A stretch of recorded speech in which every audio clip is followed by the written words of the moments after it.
पूतना उद्धार। अब पूतना वध की बात आ रही है। योग माया ने आकाशवाणी द्वारा कंस से कहा, तेरे काल का जन्म हो चुका है। तो कंस घबरा गया। उसने तुरंत जन्मे हुए सभी बच्चों की हत्या करने का आदेश दिया और इसी हेतु से उसने पूतना को गोकुल की ओर भेज दिया। वह चतुर्दशी की सुबह गोकुल आई।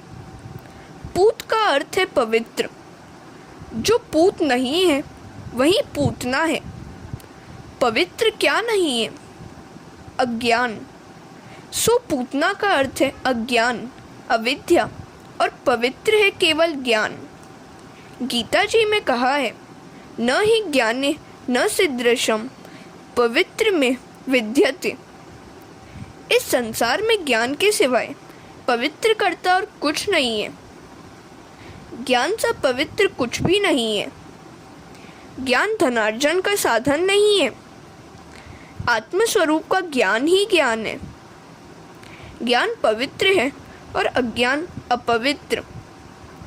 अज्ञान से वासना का जन्म होता है। पूतना वासना का ही स्वरूप है। पूतना चतुर्दशी के दिन क्यों आई? क्योंकि उसने 14 ठिकानों पर वास किया था। अविद्या वासना 14 स्थानों में बसती है। 5 ज्ञानेंद्रिय, 5 कर्मेंद्रिय, मन, बुद्धि, चित्त और अहंकार, ये 14 स्थान हैं वासना अविद्या पूतना के बसने के। इसी कारण से वह चतुर्दशी के दिन आई। रामायण में भी हमने देखा है कि कैकेयी ने राम के लिए 14 वर्ष के वनवास की मांग की थी। इसका भी यही कारण है कि इन 14 स्थानों में बसे हुए रावण को मारने के लिए 14 वर्ष तक की तपश्चर्या करना आवश्यक है। नीति और धर्म के मना करने पर भी यदि आंखें परस्त्री के पीछे भागे तो मान लो कि अपनी आंखों में पूतना आ बसी है। स्त्री को स्त्री रूप में नहीं, ब्रह्म रूप में देखो। आंखों में से होता हुआ पाप मन में दाखिल हो जाता है। आंखों में पूतना होगी तो काम मन में भी बसेगा। जगत के किसी भी व्यक्ति को भगवत भाव से देखने में कोई बुराई नहीं है, बल्कि अच्छाई है। किंतु किसी भी व्यक्ति को सांसारिक काम भाव से देखोगे तो समझ लेना कि मन में पूतना आ बसी है। धर्म और नीति जिस खाद्य पदार्थ का आहार करने को मना करे वहीं खाने की इच्छा होने लगे तो मान लो कि तुम्हारी जीभ में पूतना आ बसी है। विभत्स और अतिशय कामुक बातों को सुनने की इच्छा हुई तो मान लो कि पूतना कानों पर सवार हो गई है। पूतना हर एक इंद्रिय में बसी हुई है जो बहुत सताती रहती है। सभी इंद्रियों के द्वार बंद कर दो जिससे पूतना अंदर प्रविष्ट ही ना हो सके। पूतना सज सज कर सुंदरी का रूप लेकर गोकुल आई। 3 वर्ष की आयु तक बालक शिशु कहा जाता है। इस शिशु को मारने के लिए पूतना आई है। प्रश्न यह है कि पूतना शिशु को ही क्यों मारती है और शिशु वय की आगे की अवस्था वाले बालकों को क्यों नहीं मारती? जीवन की 4 अवस्थाएं हैं, जागृति, स्वप्न, सुषुप्ति और तुर्यगा। जागृत अवस्था में पूतना आंखों पर सवार हो जाती है। आंखों की चंचलता मन को चंचल करती है। इस प्रकार जागृति, स्वप्न और सुषुप्ति, इन तीनों अवस्था में अज्ञान सताता है। अर्थात पूतना 3 वर्ष तक के शिशु को मारती है। इन 3 अवस्थाओं को छोड़कर तुर्यगा अवस्था में जीव का संबंध ब्रह्म से होता है और तब पूतना सता नहीं सकती। जो व्यक्ति तुर्यगा अवस्था में प्रभु के साथ एक हो जाता है उसे पूतना रूपी अज्ञान मार नहीं सकता। हरे कृष्णा। पूतना 3 वर्ष के अंदर के बालक को मारती है। इस बात का अर्थ यह भी है कि जो सत्व, रज और तम इन 3 गुणों में फंसा हुआ है, उसे वह मारती है। माया त्रिगुणात्मक है। माया में फंसे हुए व्यक्ति को पूतना मारती है। संसार के मोह जाल में फंसे हुए सभी जन बालक ही तो हैं, शिशु ही तो हैं। इनको पूतना रूपी अज्ञान मारता है। किंतु सांसारिक मोह का त्याग करके जो ईश्वर के निर्गुण स्वरूप में लीन हो गया है, गुणातीत हो गया है, उसे पूतना मार नहीं सकती। गुणातीत अर्थात प्रकृति से परे रहने वाले व्यक्ति का पूतना कुछ नहीं बिगाड़ पाती। जब पूतना आई उस समय गोकुल की गाय वन में चढ़ने गई थी और नंद जी मथुरा गए हुए थे। इस घटना का सूचित अर्थ क्या है? गायों का वन गमन अर्थात इंद्रियों का विषय रूपी वन में गमन। इंद्रियां इस विषय रूपी वन में घूम रही होंगी तो पूतना रूपी वासना मन में आ धमकेगी। अज्ञान मन पर सवार हो जाएगा। जब इंद्रिय विषयों में खो जाती है, बहिर्मुख हो जाती है, तब वासना आ जाती है। इंद्रियों को प्रभु सेवा की ओर मोड़कर निरुद्ध करोगे तो पूतना रूपी वासना सता नहीं पाएगी। नंद अर्थात जीव। जीव जब हृदय गोकुल को छोड़कर मथुरा अर्थात देह सुख, देह दृष्टि में खो जाए, तब हृदय में गोकुल, पूतना, अज्ञान बस जाते हैं। नंद अर्थात जीव श्री कृष्ण को छोड़कर मथुरा जाए अर्थात देह सुख में फंस जाए, तभी वासना आ धमकती है। नंद अपने आवास में नहीं होता है, तभी पूतना आती है। पवित्र शरीर मथुरा में, पुण्यशाली हृदय ही गोकुल है। नंद जीवात्मा है। नंद रूपी जीवात्मा परमानंद परमात्मा श्री कृष्ण से विमुख होकर कंस अर्थात काम कला से मिलने जाए और गाय रूपी इंद्रियां वन रूपी विषयों की ओर दौड़ जाएं, तभी पूतना रूपी अविद्या आ जाती है। पूतना श्रृंगार करके आई है। अविद्या अपने साथ कई दोषों को लेकर आती है। अविद्या अपने साथ 5 दोषों को ले आती है। वे 5 दोष इस प्रकार हैं: देहाध्यास, इंद्रियाध्यास, प्राणाध्यास, अंतःकरणाध्यास, स्वरूप विस्मृति, विवेक भार गंवाना।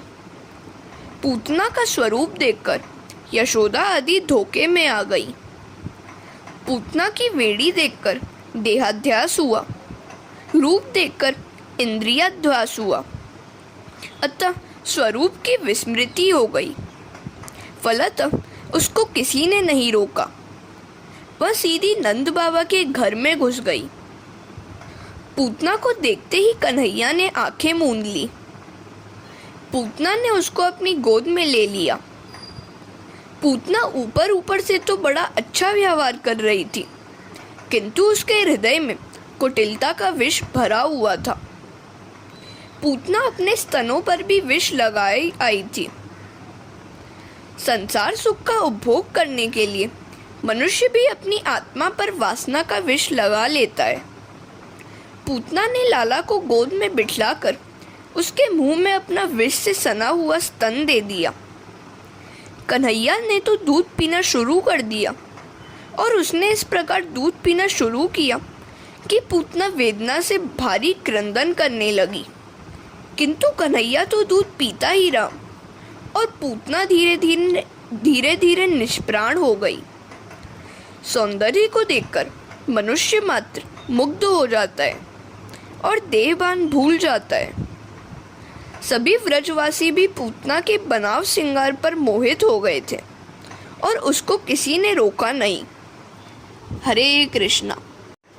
श्रीमद् शंकराचार्य ने शत श्लोकी में कहा है, लोग त्वचा की, रूप रंग की तो बड़ी मीमांसा करते हैं, किंतु आत्मा की मीमांसा तो करते ही नहीं है।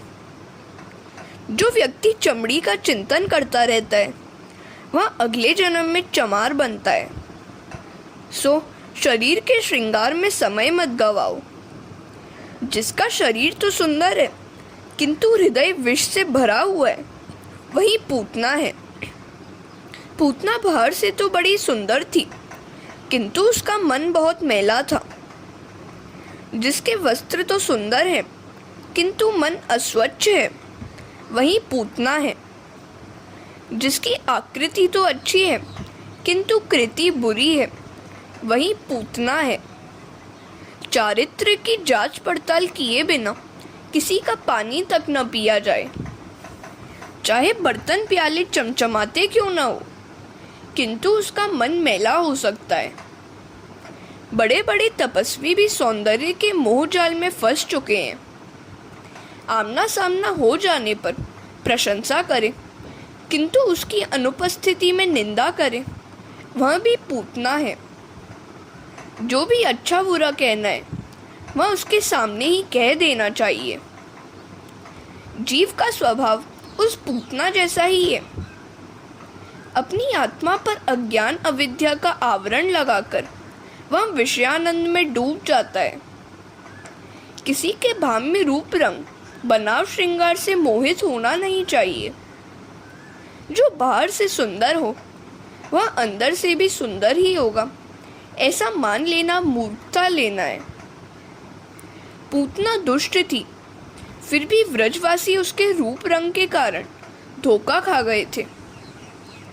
वासना उभर आने पर जीव अपना स्वरूप भूल जाता है।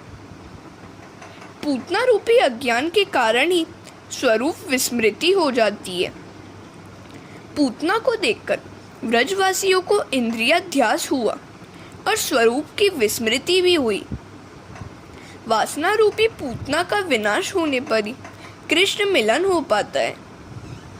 सो मानो श्री कृष्ण वासना रूपी पूतना को मारकर शकुन करते हैं। मनुष्य वासना का दास है, अतः उसका पतन होता है। वासना रूपी पूतना से कभी आंखें न मिलाना। आंखों को ईश्वर से ही लगाए रहोगे तो वासना तुम्हारे हृदय में कभी नहीं आ पाएगी। पूतना को किसी ने नहीं रोका तो वह अंदर आ गई। जब वह अंदर आ गई तो कन्हैया ने आंखें मूंद ली। साधारणतः पूतना आंखों के द्वारा ही मन में घुस जाती है और फिर निकलने का नाम ही नहीं लेती है। आंखें बिगड़ी नहीं कि मन भी बिगड़ जाएगा। सो आंखों को हमेशा बचाए रखना। दर्शन में तभी आनंद मिलता है जब भगवान दृष्टि देते हैं, अर्थात आँख मिलाते हैं। पूतना मलिन हृदय लेकर कन्हैया के पास गई तो भगवान ने आंखें मिलाई ही नहीं, मूंद ली। भगवान हमें यह दिखाना चाहते हैं कि पापी से वे आंखें नहीं मिलाते, उसके सामने देखते तक नहीं है। भगवान वस्त्र या बनाव श्रृंगार नहीं, मन देखते हैं। बाहर से सजीले किंतु मन के मैले व्यक्ति से वे आंखें नहीं मिलाते हैं।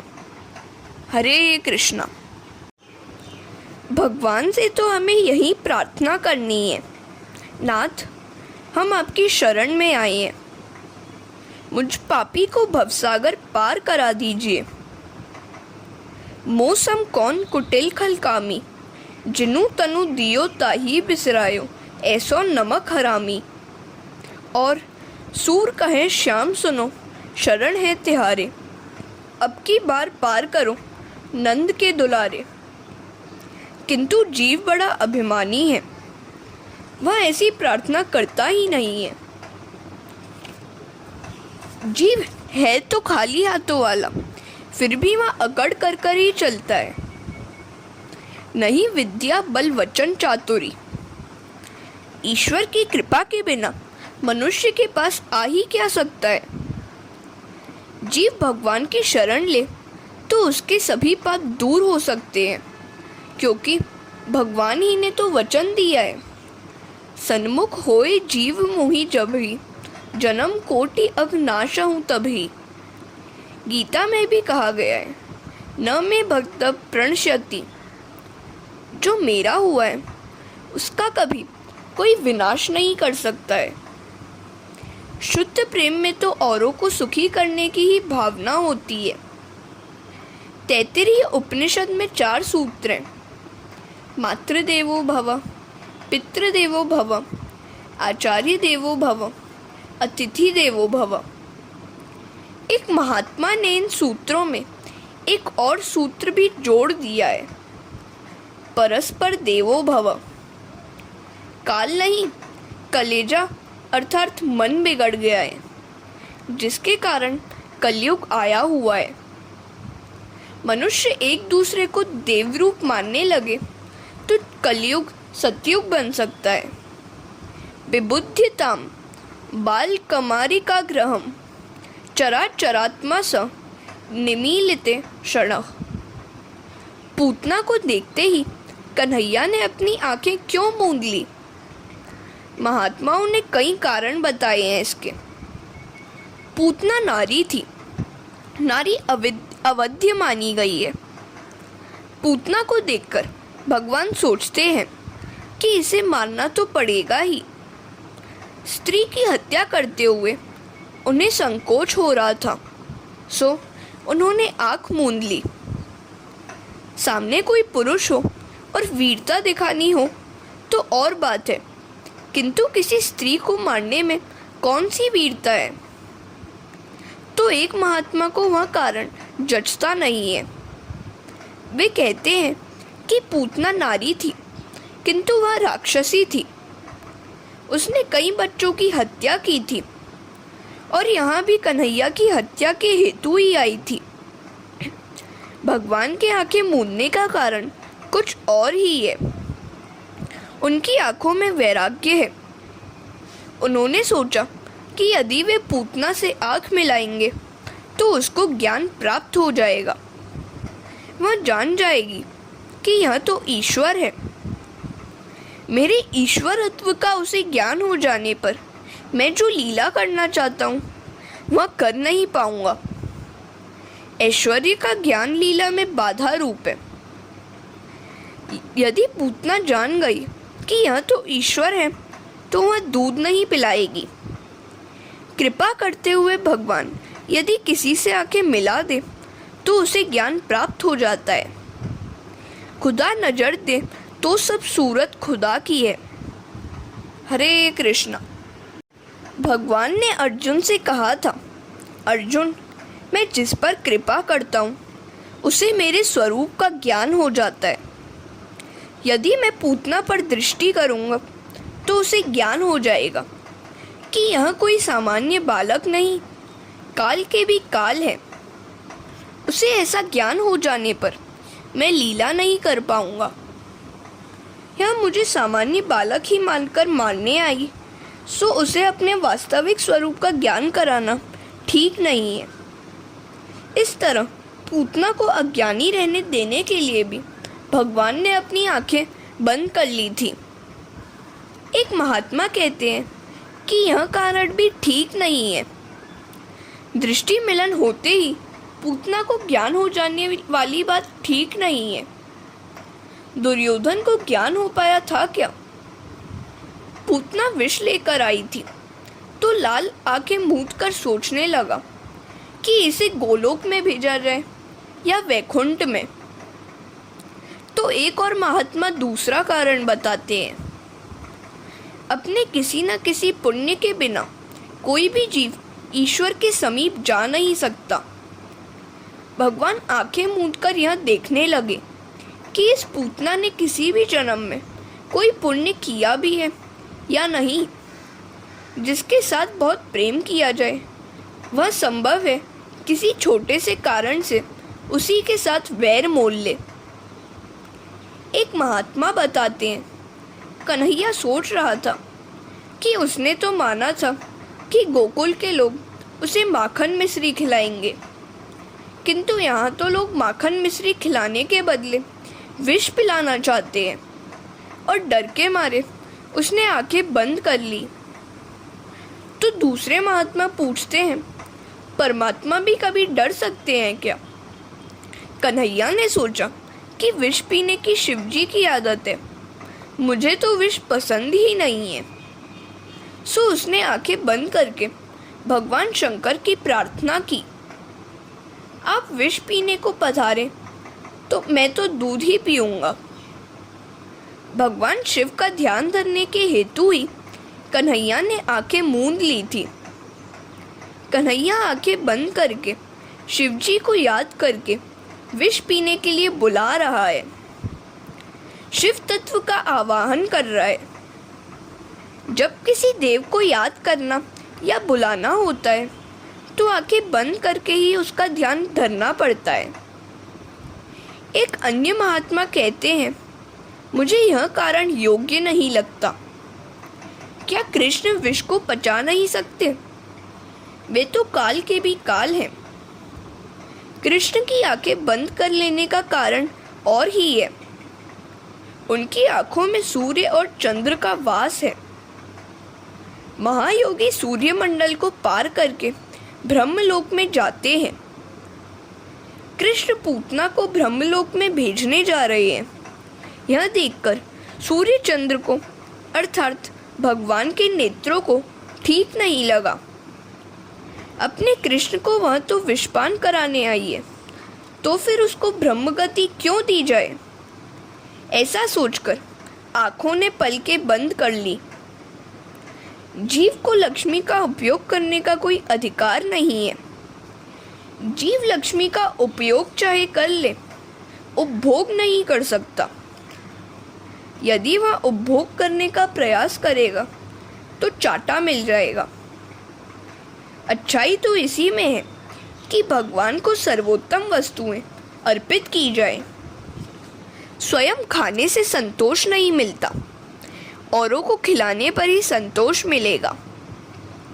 सूर्य चंद्र दोनों नेत्र सोच रहे हैं कि सर्वोत्तम वस्तु अर्पण करने की अपेक्षा यह पूतना तो विष लेकर आई है, यही अच्छा होगा कि उसे सद्गति न मिल पाए। ऐसा सोचकर सूर्य चंद्र रूपी नेत्रों ने अपने प्रवेश द्वार पलकें बंद कर लिए। हरे कृष्णा। एक महात्मा श्री कृष्ण की आंखें मूंद लेने का दूसरा ही कारण बताते हैं। भगवान सोच रहे थे कि जब इस विषयदायिनी पूतना को मैं मुक्ति देने जा रहा हूँ तो मुझे माखन मिश्री खिलाने वाले व्रजवासियों को मैं कौन सी गति दूंगा, क्योंकि मुक्ति से बढ़कर देने योग्य अन्य कोई वस्तु मेरे पास है ही नहीं। और इस प्रकार सोच में डूबे हुए भगवान ने आंखें मूंद ली।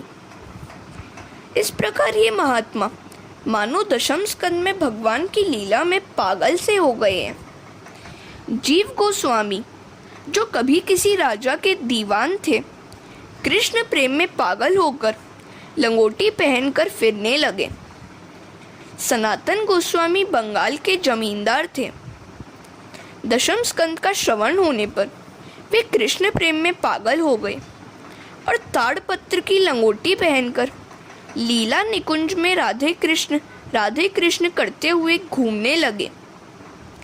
हमने देखा कि भगवान रामचंद्र ने भी शूर्पणखा से आंखें मिलाई नहीं थी। रामायण की शूर्पणखा और भागवत की पूतना एक ही है, दोनों वासना ही है। कन्हैया अब तो 6 दिन का ही हुआ है, राधा जी अभी आई नहीं है। राम जन्म में तो सीता जी साथ ही थी, सो उनको देखा था, शूर्पणखा को उत्तर दिया था, किंतु इधर राधा जी तो अब तक आई नहीं है, सो किसको देखूं? पूतना आंखों के द्वारा ही मन में आती है। सुंदर विषयों को देखकर आंखें उनके पीछे भाग निकलती है। मन जानता है कि यह मेरा नहीं है, मुझे मिलने वाला नहीं है, फिर भी पाप करता है। पूतना रूपी काम वासना पहले आंखों में आती है और फिर मन में उतर जाती है।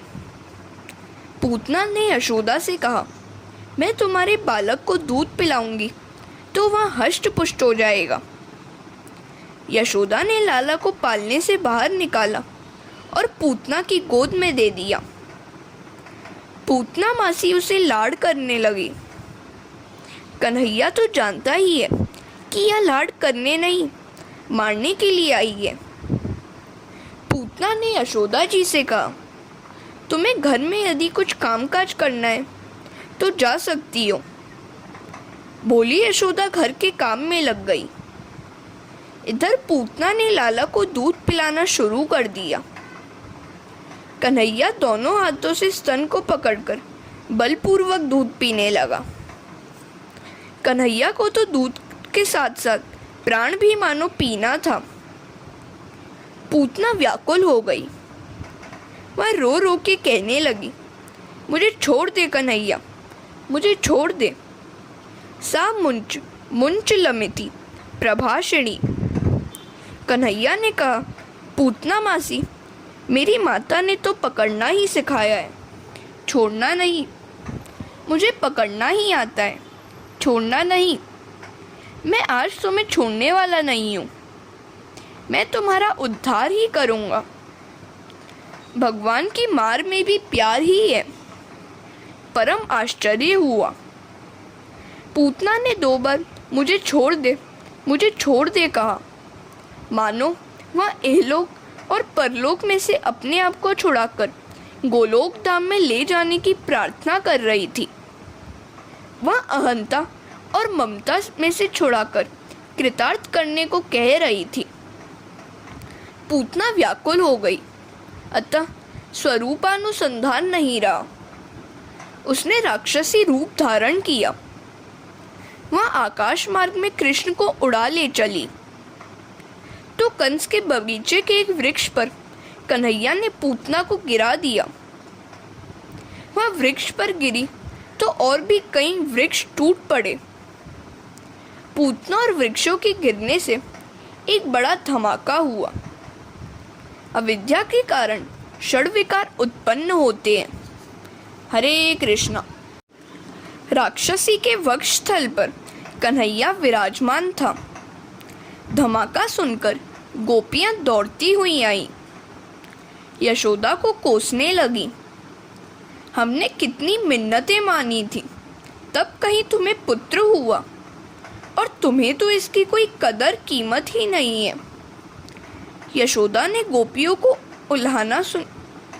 का उल्हाना सुनकर आंखें नीची कर ली। उन्होंने कहा, यह पहला ही बालक है मेरा, मुझे बालक के लालन पालन का अनुभव नहीं है, सो भूल हो जाती है। अब आपका कहना मानूंगी। गोपियों ने कहा, किसी अनजानी पराई स्त्री को अपना बालक कभी नहीं देना चाहिए। होना था सो हो गया। अब हम घर लौटें और कन्हैया की नज़र उतारें। लाला को गाय बड़ी प्यारी है। एक गंगी नाम की गाय तो लाला की झांकी पाए बिना कभी पानी तक नहीं पीती थी, घास भी नहीं खाती थी। जब गोपाल उसे मनाते हुए थक जाते तो यशोदा के पास आते थे और कहते थे, माताजी, गौशाला में कन्हैया को ले जाना है। लाला के दर्शन होने के बाद गंगी घास खा लेती और पानी भी पी लेती। अनशन उपवास करने से शरीर हल्का फुल्का हो जाता है और मन में सात्विक भाग जगता है। विधि पूर्वक उपवास करने से पाप जल जाते हैं।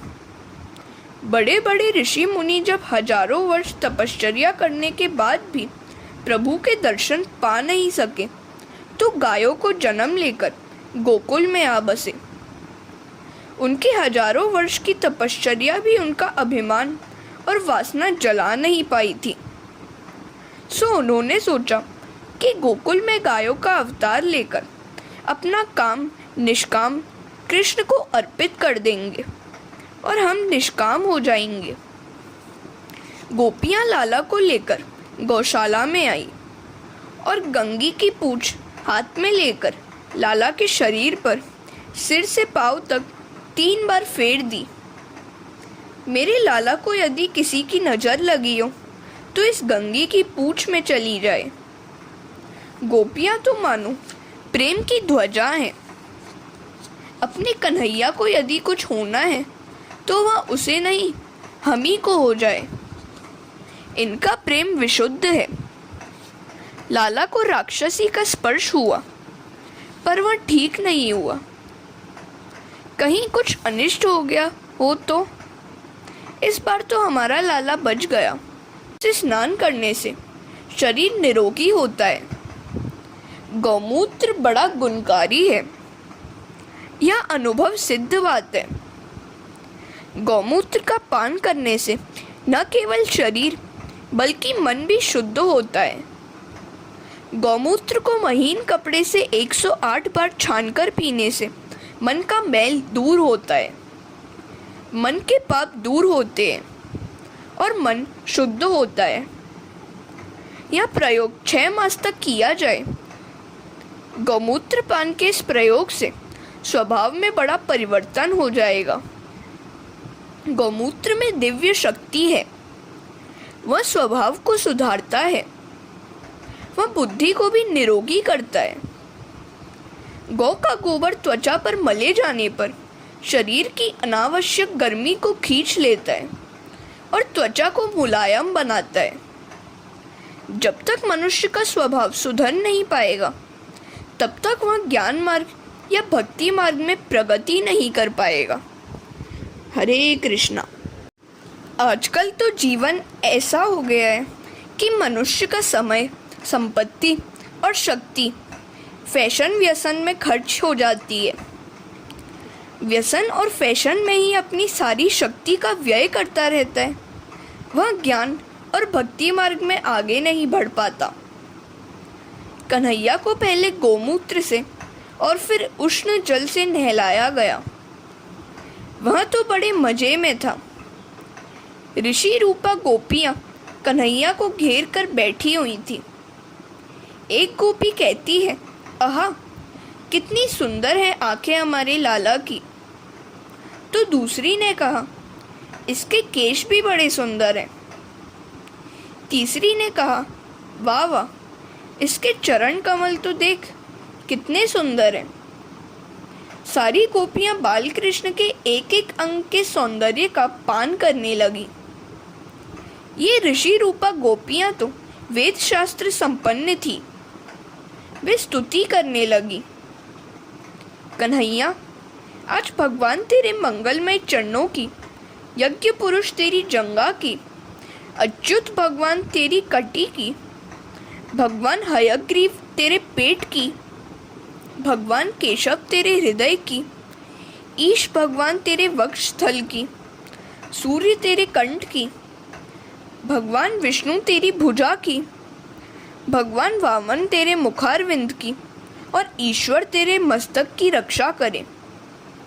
मेरा कन्हैया जब खेलता हो तब भगवान गोविंद, सोया हो तब भगवान माधव, चलता फिरता हो तब भगवान वैकुंठ और बैठा हो तब लक्ष्मीपति रक्षा करें। छठे अध्याय के 22 से 28 श्लोकों में बाल रक्षा स्तोत्र है। गोपियां वैसे तो जानती ही नहीं थी कि जिस भगवान की वे प्रार्थना कर रही हैं वह तो यह कन्हैया ही है। गोपियां अंत में कहती हैं, भगवान नारायण का नाम मेरे बाल कृष्ण की सदा सर्वदा रक्षा करे। गोपियां बाल कृष्ण को थपथपाती हुई प्रार्थना कर रही हैं। वे यशोदा से कहती हैं, इसे दूध पिलाओ। यदि यह ठीक तरह से दूध पिएगा तो हम मानेंगी कि अब यह डर नहीं रहा है। बाल कृष्ण स्तनपान करने लगे तो गोपियां आनंदित हो गई। चतुर्दशी के दिन शाम को नंद बाबा मथुरा से गोकुल वापस आए। इसी दिन पूतना का अग्नि संस्कार भी किया गया। जब योगी को श्री कृष्ण के स्वरूप की कल्पना करते हुए प्राण त्याग करने से मुक्ति मिलती है, तब उनके साक्षात दर्शन करने वाले को सद्गति की प्राप्ति होना कोई आश्चर्य की बात नहीं है। श्री कृष्ण बड़े दयालु हैं। विषदायिनी पूतना को भी अपनी माता की ही भांति उन्होंने सद्गति दी। ऐसा दयालु और कौन हो सकता है। यह पूतना कृष्ण मिलन में बाधा उपस्थित करती रहती है। ईश्वर 6 गुण वाले हैं। उन्होंने क्षण दोषों वाली पूतना को छठे दिन ही मारा। पूतना के 6 दोष हैं: काम, क्रोध, लोभ, मोह, मद और मत्सर। भगवान के 6 सद्गुरु हैं: ऐश्वर्य, वीर्य, यश, श्री, ज्ञान और वैराग्य। भगवान के प्रत्येक सद्गुण को अपने हृदय में उतारने वाला व्यक्ति दोष रहित हो जाता है। भगवान का नाम तो चिन्मय धाम है। चिन्मय धाम में प्रवेश करना है। इन चिन्मय धाम में प्रवेश कैसे किया जा सकता है? जब वासना का नाश होता है तभी चिन्मय धाम में प्रवेश प्राप्त होता है। इंद्रियों को श्री कृष्ण की लीला में नहला दो। हरे कृष्णा। इंद्रियों को परमात्मा के सम्मुख करो। गोपियां इंद्रियों से मुझे निहार सके, सुन सके, मन में रख सके, इसी हेतु से यह गोकुल लीला रची गई है। भागवत में इस पूतना चरित्र के सिवाय और कोई बाल लीला की फलश्रुति बताई नहीं गई है। इसका अर्थ यह है कि मात्र इस एक अज्ञान काम वासना को पहचाना जाए तो भी कुछ कम नहीं है। अज्ञान दूर होने पर श्री गोविंद से प्रीति हो जाती है। गोविंदे लभते रतिम। यह पूतना मोक्ष तो भगवान की अद्भुत बाल लीला है। इसका श्रद्धा पूर्वक श्रवण मनन करने वाले को श्री कृष्ण के प्रति प्रेम उत्पन्न होता है। इस चरित्र के चिंतन की आज्ञा दी गई है। यशोदा बुद्धि है और नंद जीव। बुद्धि और जीव दोनों ही यदि कृष्ण के साथ रहे तो कोई विपत्ति नहीं आएगी। बाल लीलाओं की एक रहस्यमयी बात यह है कि नंद और यशोदा, जीव और बुद्धि जब जब गोकुल से दूर होते थे कोई ना कोई संकट आ ही जाता था। इसका अर्थ यही हुआ कि जब भी जीव ईश्वर से दूर जाता है, दुखी हो जाता है। यशोदा अर्थात बुद्धि जब श्री कृष्ण से परे हो जाती है और नंद अर्थात जीव जब भी श्री कृष्ण को भूल जाता है, राक्षस आ धमकते हैं। शरीर और इंद्रियों को व्यावहारिक कार्य तो करना ही है, किंतु बुद्धि अर्थात यशोदा श्री कृष्ण से दूर होनी नहीं चाहिए। वह पूतना कौन थी? राजा बलि और रानी विंध्यावली की पुत्री रत्नमाला। जब वामन जी बलि राजा के यज्ञ में भिक्षा मांगने आए थे तब उनके स्वरूप को देखकर रत्नमाला के हृदय में स्नेह उमड़ आया था और उसके मन में आया था कि कितना अच्छा होता अगर इस बालक को मैं पुत्र रूप से पा सकती। मैं उसे पेयपान करा के उसका लालन पालन करके धन्य हो जाती। वामन के तेजस्वी स्वरूप को देखकर रत्नमाला के हृदय में पुत्र स्नेह उमड़ रहा था, किंतु उन्होंने उसके पिता की जो अवदशा की उसे देखकर शत्रु भाव भी उमड़ आया और उसके मन में वामन जी को मारने की भी इच्छा हो गई। अब ये वात्सल्य भाव और शत्रु भाव दोनों को लेकर रत्नमाला पुनर्जन्म में पूतना बनकर आई। श्री कृष्ण की लीला निरोध लीला है। जिसके मन का निरोध होता है उसे मुक्ति मिलती है। जब तक मन में वासना और विरोध होगा तब तक निरोध नहीं हो पाएगा। जब तक किसी भी वस्तु में सूक्ष्म वासना भी रह गई होगी मन का निरोध नहीं होगा और फलतः मुक्ति भी नहीं मिलेगी। हरे कृष्णा।